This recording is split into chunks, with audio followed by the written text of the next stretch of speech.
Okay, yeah, thank you so much for everyone who's joined us today. We are in conversation with Tex, who is a copywriter and digital marketer based in France. And today we'll be talking about the best email marketing, social media marketing, and SEO strategies that can help take your startup to the next level. So Tex, how about you introduce yourself to the audience and just tell us about your interest in copywriting, where you're from, just the beginning, yeah. Okay, perfect. So my name is Tex and I'm 42 years old.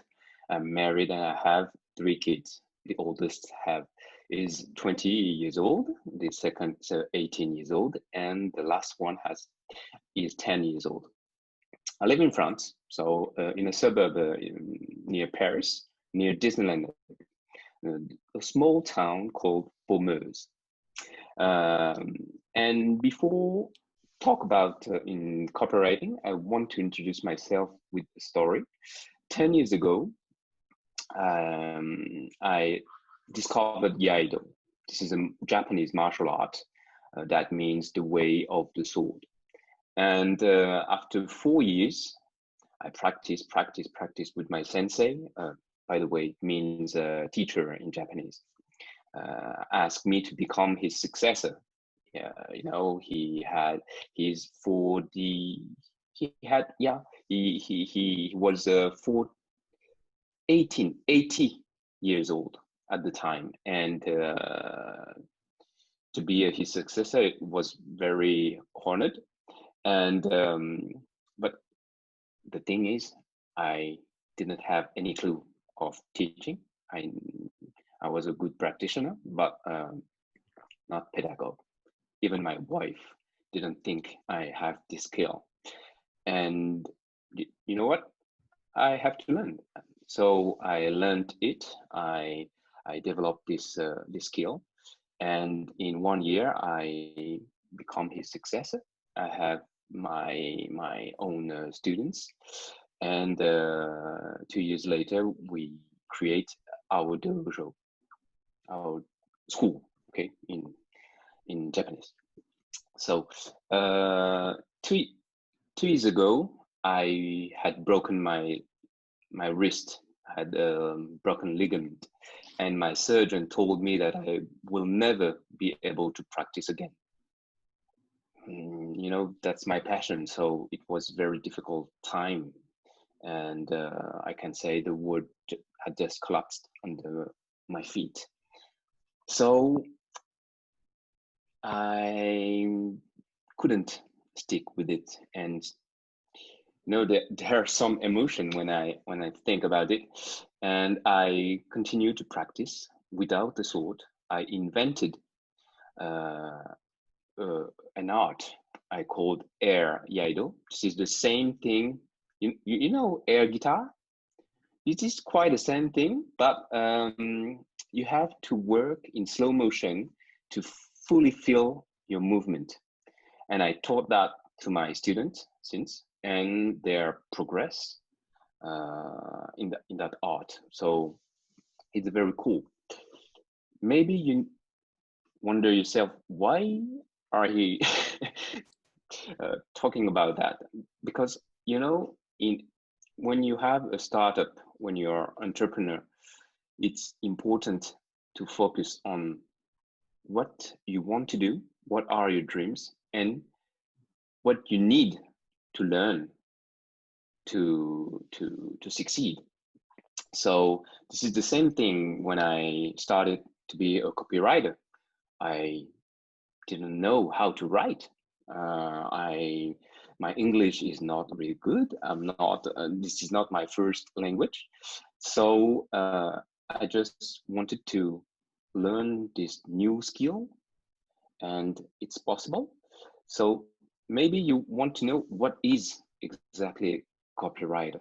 You know, I can define it as I use words to sell more product or services to more people for more revenue.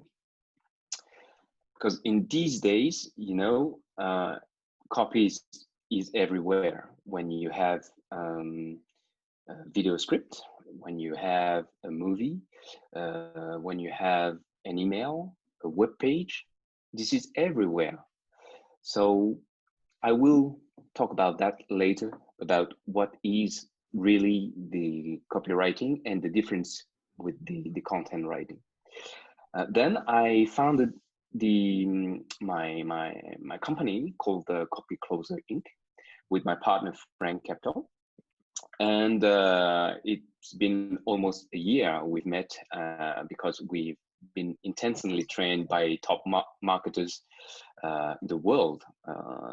First one is Dan Lok, and the second one is Alex Singal, and it's quite a journey. So we are also entrepreneur. We are started also our startup, and I also have been a high ticket salesman specialized in SEO in a digital agency for 12 years. Yeah, that's great. Thank you so much. I think you mentioned earlier that content writing is separate from copywriting. So we'd love to learn more about the difference and the sort of impact that's created by the both of them. Okay. Actually, content writing is focused on creating productive engagement with your audience. So over the time, they are come to trust your brand and be interested in your products or service. Okay.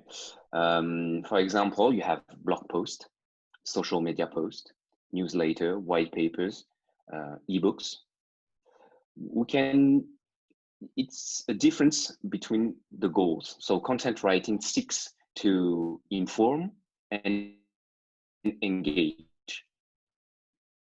And usually the goal is to educate customers, provide value, enhance credibility, and of course, enhance the amount of traffic coming to your website. Okay, we can consider it as a growth tool. All right. On the other hand, you have the copywriting. And the way I define is closing in print. Okay, closing in print or closing for introvert, right? You can close instead of using your spoken words. You're using your written words in print to persuade, to convince, to influence someone to make a buying purchase, to do a move, to make a decision, whatever it might be. Okay. It means it is about more communication. It's not about writing. You don't have to be creative. You will write as you talk. So copywriting seeks to persuade via a direct short-term goal with big returns. Actually, it's generating sales. Okay, so it's more straightforward than content writing, and you will use persuasive emotional language to appeal to the customer so they take action immediately. Okay, and copywriting is very important because it can make or break an entire business. As I said, copy is everywhere. It includes every mail you send out, it's copywriting. Every web page that you create is copywriting. Every social media post or ads that you see is copywriting. Okay, you maybe you have seen some VSL, video sales letter. It's copywriting too. Infomercial is copywriting. So we can say that copywriting is a sales tool. Yeah, that's great. And then from a marketing standpoint, how important would you say is understanding the demographic of your audience, your market, in order to sort of make sure that they're the focus of your marketing strategy and that you connect with them on a more personal level? This is the most important thing. You know, in copywriting, writing it's 20% of the time. 80% you will spend it in knowing your market. Serving the right market, it's the can trumps all other factors. You have to pick the right market at first. For example, if you write the best copy of the world to sell a juicy burger, but the market is vegans, you're screwed. Second example, sometimes startups come with an big idea of a product so cool, it can do that and this. There are so much cool features, and when they take to the marketplace, nobody gives a fuck. Oh, sorry. Because they don't understand their ideal customer. It's not enough to say, hey, my mom likes it, my wife likes it. They are not the one that's buying, you know? So my advice is to find and serve a clear blue ocean, not a bloody red ocean. What I mean by that, for example, in my copywriting niche, I explained earlier, everything is copy. So competition is everywhere. And if I has to chosen to be a generalist, like you can find copywriters in Fiverr, they propose their services. For $5, I can do everything: your web page, your email, your landing page, your sales letter, etc., etc. It would be very difficult to differentiate yourself with your competition. So you have to compete with them with features, with benefits, and price. And that's very difficult to do that. So if you want to be in a blue ocean, there is a book about with this title. You have to specialize in your niche. You have to find and define your ideal customer. For example, Copy Closer, we are specialized in helping startups with high ticket offers by creating funnels by the beginning. We can do emails, sales letters, landing page.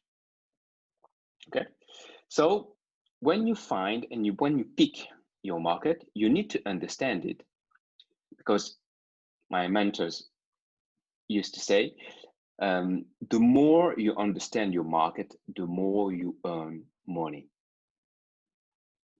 The intimate knowledge of the market I serve is more important than all the tricks and tactics added together. So we usually use a 4-step system. That's the first one is see what they see. What are the demographic, the age, the gender, the location, education, career, even the religion, okay? The second one is think how they think. What is their psychographic? What books are they reading? What influencers are they following? What movies are they watching? What are their beliefs? You know? And the third one is say what they say. What jargon are they using? You know, engineers speak differently than lawyers. Accountants speak differently than doctors. So you have to adapt the language in your copy to speak with them. Very, very key. And the last one is feel what they feel. What keep them awake at night? What are they scared of? What are they suffering from? What is their secret desire? All that things is very important to write a good copy. Okay, that's how I enter the conversation into their mind, and I can help startups to define their USP, unique selling proposition, or I can call it irresistible offer. So when I do that, I ask 4 questions. What's your product or service? Is it a book, a course, a workshop series, X-step system? The second question is, what is the problem that you are solving? Your customers, are they feeling stuck? Are they feeling frozen? Are they feeling paused? Are they feeling frustrated? And then, why you? Why should they buy from you versus all the other products out there? Why? What do you offer that then they don't? What sets you apart? You know? And the last part is, what is your story?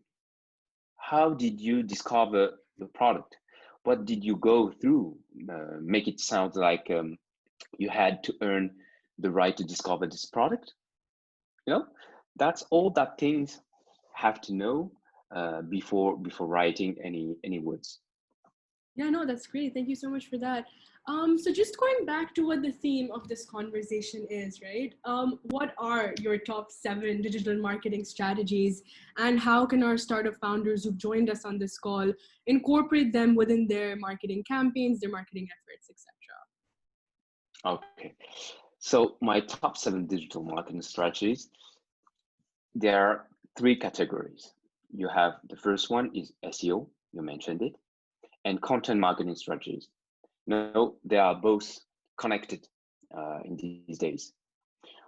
So my first strategy is aim for position 0. You know, when you are in Google, you have the first result is and usually answered a question, a tip. Okay, it appears at the top of the page before other organic listing, even before ads. So if your content ranks for position 0, your click-through rate, CTR, will immediately go through the roof. Okay, this is the first thing.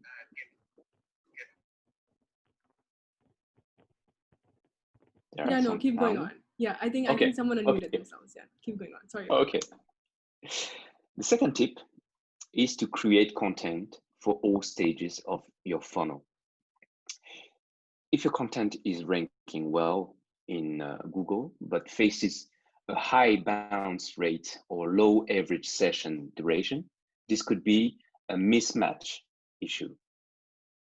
That means the message you put on the PPC ads, for example, or your social ads has not matched between the intention on Google and the content in your post, in your website, etc., etc. So marketers spend plenty of time creating top of the funnel content, but after that, they don't address the middle or and the bottom of the funnel content. So you have to diversify your content formats, make infographics, videos, podcasts, and you have also to diversify your content topics. That way you can address long-tail queries, be very specific, because if you address only top tail queries, what is copywriting, for example, what is SEO, there are too much results. So you have to be specific. You have to create more in-depth content that will help you convert visitors into prospects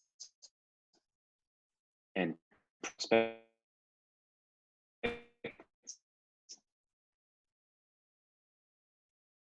into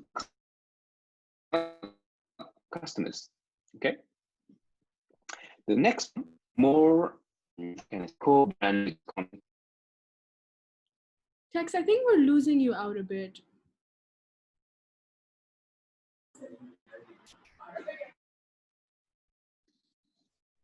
Tex, are you still there? Oh, hello? Yeah, we can hear you better now. Yeah? We lost you for a bit. Yeah. Yes, exactly. Sorry. No. So, where was I? Okay, the third. So about the Google guidelines, it calls it HEAT. E for expertise, A for authority, amplification your content, and T for trust. No, so you have to be viral. You have to create some how can I say that, some campaign. For example, you have BMW. I don't know if you have noticed the hashtag road to Coachella. That was a campaign featured a fleet of BMW i8 and i3 models. They're inspired by Khalid upcoming album Free Spirit on a road trip to the Coachella Valley and arts festival.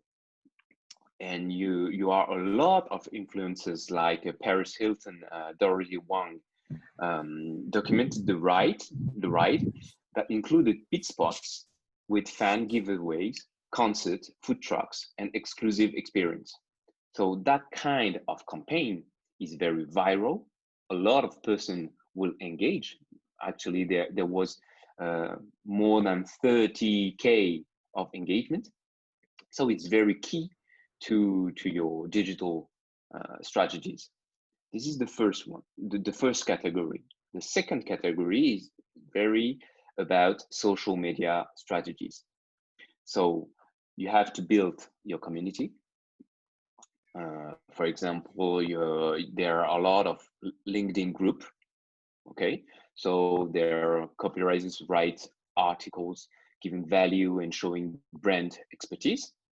You have Facebook group. You can create a group because when you have a community, it's equal exclusivity. So you have copywriters who create posts based on the knowledge of the market to give value, content, and pitch. Okay, and you have Instagram. It's very engaging. So copywriters will write posts and stories, mixing pictures, video, stories, and copy. And you have Twitter.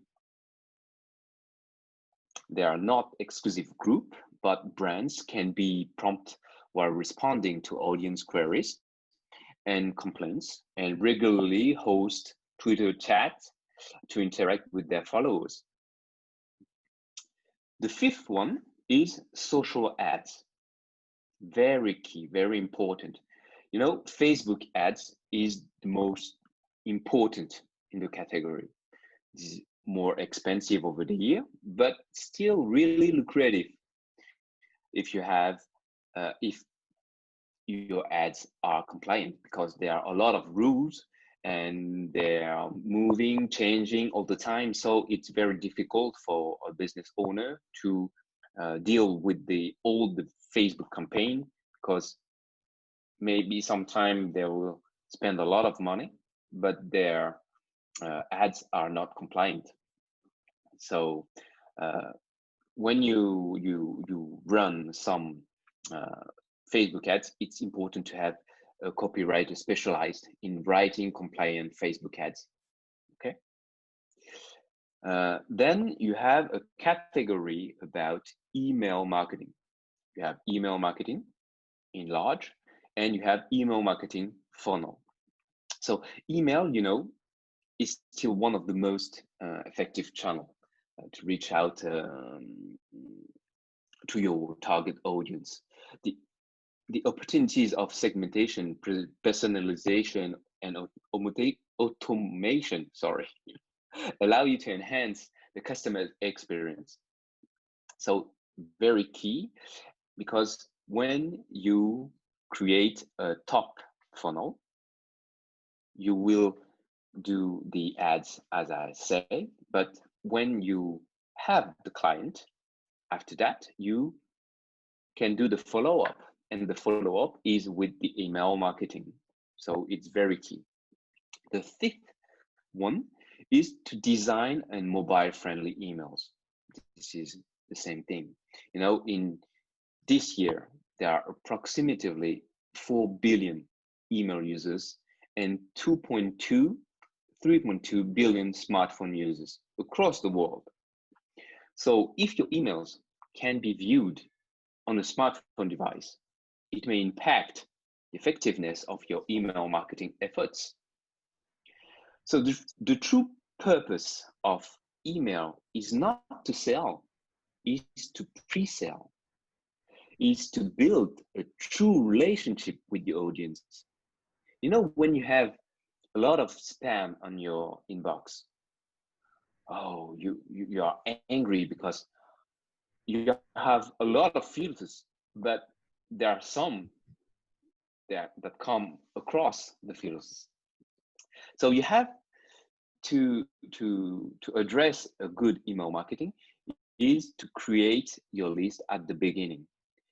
In adding value, for example, you can write an ebook, create some lead magnets, newsletters, subtract. It seems has to be interviewed in your channel before. Make this kind of business. You can write email series using an autoresponder, for example. It's a great thing for the cold market. So I have 3 tips you can adapt for that. You have adopt the minimalistic approach. Content hierarchy is essential. The main information you should not get buried under the design. Very important. The second tip is to make the recipient find the CTA easily, the click to action. And the third one is don't pitch all the time. It's not necessary and it's essential. You have to include in your sequence some stories because story create bounds, some content because you have to give value and expertise to your audience, and sometimes pitch to pre-sale by excitement. The last one is to create a funnel at the beginning. So there are 2 very simple to use is ClickFunnels. It was created for entrepreneurs who aren't programmers, who don't know how to code. And when you have a startup, it's important to have simple tools, and you can easily build beautiful pages inside a sales funnel to grow your enterprise online. Okay, so basically I can share my screen. I can show you what is a funnel. Okay,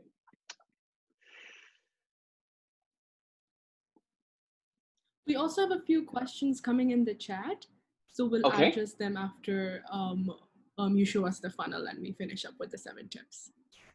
okay. So there's a simple funnel as example. So you have your traffic by SEO or by social ads, etc., etc. You have to create a landing page because this is the bait. So you have an ebook, you can sell book, etc., etc. Then they will buy the book, so they will check out. And after the checkout, you have to create a sales page to present your middle offer. For example, on one click, there the choice to say yes, and you will show an upsell, or to say no, and you will show a downsell. And when you have this client, you have your back end offer, and your customer's lifetime is for always. So I have an example on my copycloser.com. I create a new book this week. Okay, so I put a box in homepage with a headline, and this is my bait. Okay, so when I click to access to my free new book, I will land on my landing page. So landing page is all about the bait. Discover the 7-step formula to increase your landing page conversion rate. Okay, you present some bullets, an image, and a box. And when I put my name and my email, I create my list. Okay, so I can have immediately the first email of my sequence, and you can confirm your subscription, and you have a link to access to the book. Okay, so that's an example of the beginning of a funnel.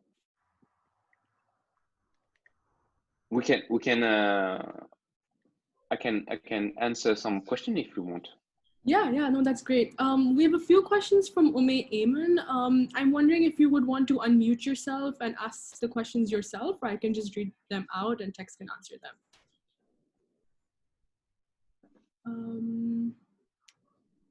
Ume Ayman, are you still on the call? Hello. Hi, yes. Do you want to ask your questions yourself? Hi everyone. Yeah. I asked, the one question which I raised was like, we run ad campaigns for different e-commerce sites where you have some buying and selling products. Now, how would you calculate your ROI for that? Like, most general questions and this which I come across is, what is going to be the ROI if we are investing so much into ad campaigns? So how do you calculate? What ratio or what percentage? What percentage? It depends on the market, but you have to test and learn, because it's simple on the top of the funnel when you invest in ads. The connection is not well. You said you invest in ads. What kind of ads? Let me say I am running a clothing store, and I have an e-commerce site where people can come buy and sell. Now I'm trying to set an ad. I just have a campaign set on Facebook. But sometimes I want to know the ROI of each product, like how much sales I'm going to generate via Facebook. So do you think Facebook is the right place, and do you get good ROI of your investment in terms of your paid marketing and all? Yes. Facebook is a great tool, but you have to earn more than you spend, because this is the top of your funnel. Usually you don't earn a lot. You not double your investment. Your ROI is not the double. It's maybe 10-15%. But when you create a whole funnel, it's the follow-up funnel that is very important. But if you don't create a follow-up funnel, and you just want to have to earn your money with your Facebook ads, you won't have enough revenue. See, I have Is that clear? Okay, yeah, that's fine. Like, I have one-to-one basis. Like, I am completely engaged with my Facebook. I completely follow up the page. I answer the queries, comments, and one-to-one basis. Even if I would like the customer to share the number, if okay for him or her, and I would like to make a one-to-one call to understand what he is actually looking for. But yet, what I see that the audience or the traffic which are being engaged, most of them are fake queries. Most of them they just leave query, like, but what happens when it's a paid campaign and when you are paying Facebook for your ads, your amount is being deducted in terms of your impressions and reach. Might possible few of your audience are not of your type, but they are engaged. So, how would you calculate your ROI? Because this amount is being wasted. Like 10% audience is what I'm looking for. The other people just, they opted and they just clicked for no use. I have no way to, opt them out from this. Even filters don't work. Like you, initially you spoke about the filters, that if I'm selling a car and I am looking over a niche market, that product is not for a general audience. But even for the niche market, the filters which the Facebook is providing, for example, I'm looking for the industrial clients. I'm looking for the industrial, what do you call this, keywords. And accordingly, I set all my filters. But how sure you are that you get 80% or 100% results? Because if the Facebook itself says that, from out of 100% audience on the Facebook, 25 to 30% are fake profiles, and they're only Are running. So how would you calculate your ROI, and sorry, how would you set your filters again? did you use I've been part of this business. I'm sorry I didn't introduce myself. I have been running a lot of ads. I've got a lot of agencies which are on board with me. And most of the time I'm playing with the filters, and I look up one for the audience. And sometimes on one-to-one basis, I check the profiles of the people who actually send me queries. And I don't invest my time on those because I know they are just fake people wasting their time, and they're not my audience. But of course, my amount is being deducted for the reach and impressions which I said there. So how do you qualify your audience? I don't understand. I mean, I'm not getting your question. How do I qualify my use for what? Qualify your audience. Did you use Facebook audience inside? Yeah, I use Facebook filters which are set by default by Facebook. I use the filters. I use the industrial this filter. I use the behavioral thing. I use the organization things. Even sometimes I go deep down if I get the direct organizations I'm looking for. For example, if I want to cater the petroleum industry, I directly cater the petroleum industry which is working in that current country. I try to find out audience, and sometimes I even cross work with the LinkedIn to find out the specific audience, and then I set my filters. So I work so deep ended. I just don't rely on Facebook filters. So this is how I work. Okay. It's a good start. There are Sometimes I have good a tools. I use different social media pages. Maybe this is for kind of for you all people also, and I have a track of every social media pages and where do I find this sort of industrial clients. For example, last campaign was for the petroleum industry. So I was looking up for the audience on every platform, and then I saw what Facebook is actually offering me. What kind of filters are they offering? And what are the behaviors which I'm going to target from Facebook to reach more of those clients which I'm looking for. Okay. So this is how I work deep ended kind of campaign when I said to get the best of the results. So I don't want to waste my money just like setting the filters and all that. Yeah. Because I tell you, it's a fact. It's like everybody knows like 25 to 30% are like kind of sometimes Facebook is offering the audience are fake, or they just set the queries of no use. Yeah, thank you so much for your question, Eamon. I think Tex would want to respond now. Tex, would you want to respond to that question?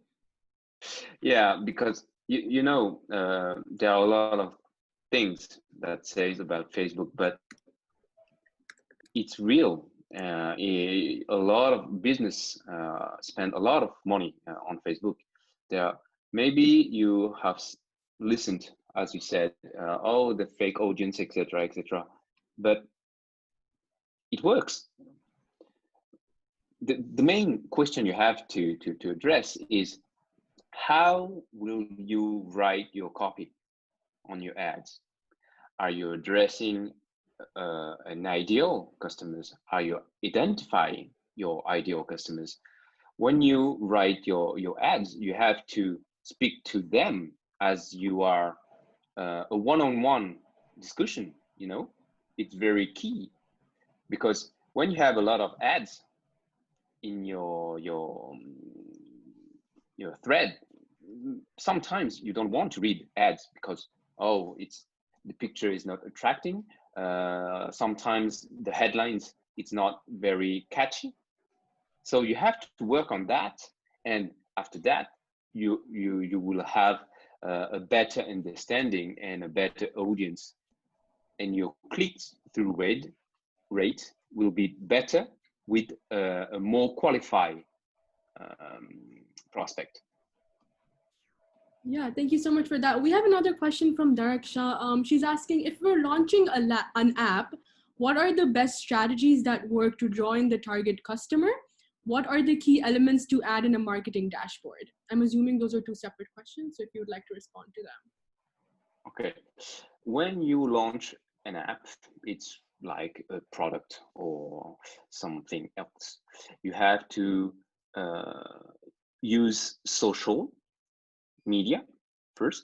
You have to create a landing page too. Okay. And do you have any list or email list yet? Sorry. Hi, Tex, Daksha here. So Hi. what's interesting is that the target market that we're working towards, they're not, at least in Pakistan, I'm speaking from Karachi, they're not very tech savvy. So they do use Facebook. That's what we've learned from our HCD phase. They do use Facebook, but their usage of smartphones is very limited. So emails are probably just restricted to work, and not much more than that. So if you could clarify that, and also we are currently working the app. So if you could, in light of what I'm saying, just explain what are the key elements also that we should be looking at in the landing page to draw them in. You know, on your landing page, even if your app is not finished, you have some screenshot. You have some key element you can show on your landing page. The role of your landing page is to excite your audience. So when you write your copy on your landing page, you have to have some key elements, what benefits they will get, and not features, but and sorry. Yeah, I think we lost you for a bit. Yeah. Yeah. I think the connection's better. Second time. Yeah. Don't worry about it. Yeah. Okay. And when you have some about the landing page, okay. So you have to excite and present the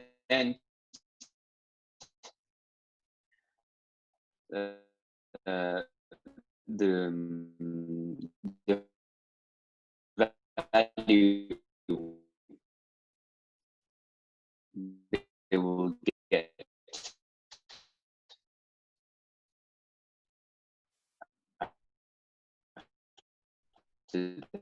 That what problem you will solve they are in, why you create this app, you know.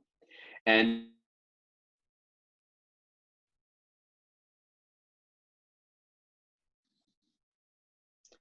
I don't know what happens with my connection. This is the first time there are so much issues. Yeah, we're all struggling with poor connections. You're totally sorry. No, that's all good. I think Daksha had a more specific question in the chat. She says that if you could mention the key elements that you were talking about, that'd be really helpful for her. Yeah. The key element is about your landing page. You said emails are reading on your countries, so you can use an email marketing to excite your audience. If Facebook is not used in your country, you can stick with this too, and maybe you can use some AdWords because it's faster than SEO. So if you create some campaign, address your audience with some keywords they could search, and they will land to your landing page that you create, and they can reserve a spot, reserve something before the launch of your app. You will keep them excited. You can put, for example, a counter, X day, X hour before the launch. It's a good tip to add on your landing page. I talk about that in my book, Make It Convert. It's all about landing page and how you can use design and tips to excite your audience. Yeah, I hope that answers the question. We're slightly over time, so we also don't want to take up too much of Texas time and all of our users' time as well. Thank you so much for your valuable insight today, Tex. Is there any last parting advice that you would have for our audience? Few recommendations for all of those startup founders who are looking to expand their marketing strategies? Just some last words. Some last words. You know, you have, don't wait for someday. Make things happen today. Sometimes I constantly improve my skill set, and I told you, improve your skill set every day. Don't make excuses. Just create results. So you have to keep in mind, you write your own destiny. So if you want to grow your online business, I would love to get on the phone with you and help you map out a strategy. If you want to discuss more about your business, it would be a pleasure. Yeah, and we can always continue these conversations offline. You can always find Tex on LinkedIn, and that is the entire point of Assembly F Live as well, to ensure connectivity between our startup founders across borders. So yeah, thank you so much for everybody who joined us today, and we hope that you had a valuable experience, and stay tuned to Assembly F Live for more such conversations. Okay. So yeah, have a great rest of your day, everybody. Thank you so much for joining. Thank you, Tex. Bye-bye. Bye-bye. Thanks.